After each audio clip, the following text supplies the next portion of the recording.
want you to do something for us right now. Take a really deep breath. Ready? Let's go.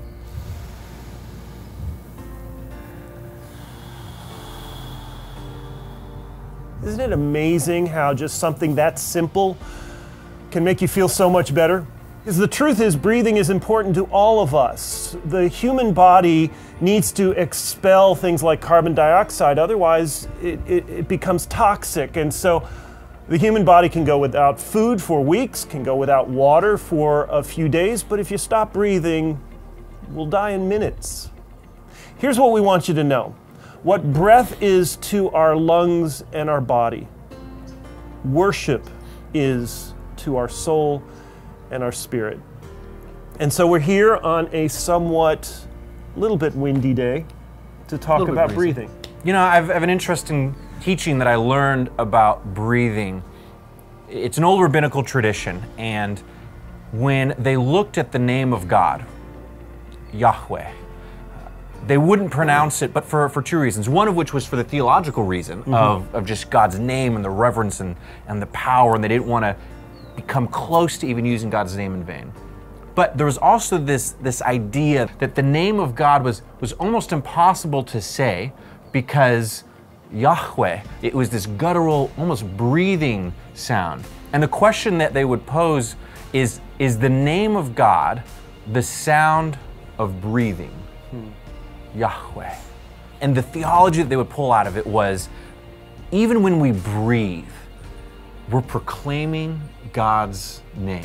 Jesus talks about this, that if the little ones are kept quiet, the very stones themselves sing out. Our life is worship. Everything that we do points back to God, whether we're conscious of it or even if we're in a place of running away from God, we're still poised to worship. Even when we are unaware of our breathing, even when we're unaware of the wind, it's still there. It's still part of us.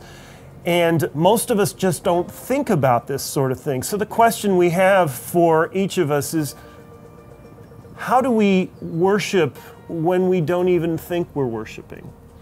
How do we lean into that lifestyle? In Romans 12, it says, offer your body as a living sacrifice, which means that our lives are a perpetual state of worship and really worshiping our response to God's love. And so what does it look like to lean into that daily, to where it's not just the song we sing on Sundays, but it embodies everything we do?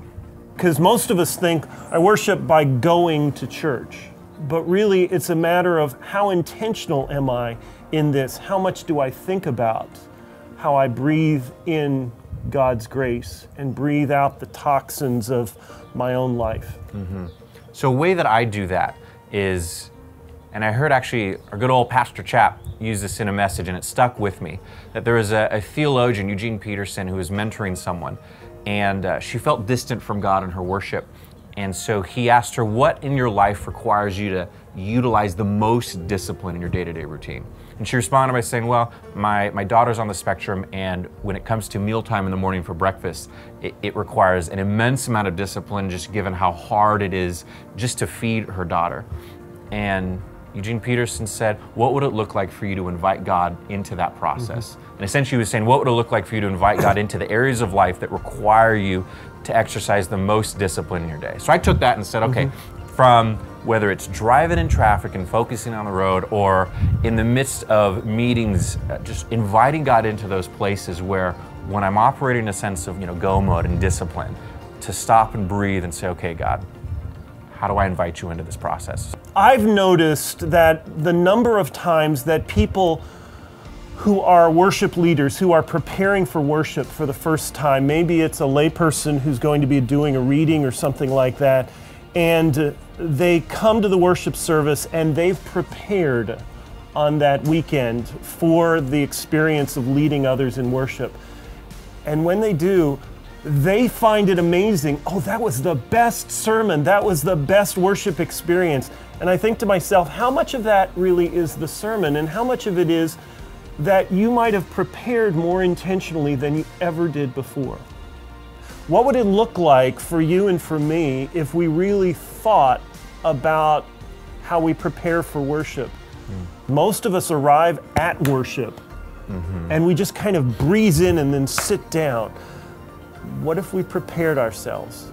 So this week, what we'd like you to do as you're working on this experience through an amazing devotional that we have for Lent, we'd like you to work on your breathing. Think about it. Take notice of it. Take also those moments that you do the harder things in your life and do those as an act of worship. And then when it comes to coming to corporate worship at church or with some other people or a time of prayer in your small group, whatever it might be, think about preparing yourself for that. Become a world-class breather, because the breath of God is all around us. It's all around us. So we're going to have you jump into your small groups, and as you do that, start with this question: how can you work on your breathing this week? Have fun. Take care.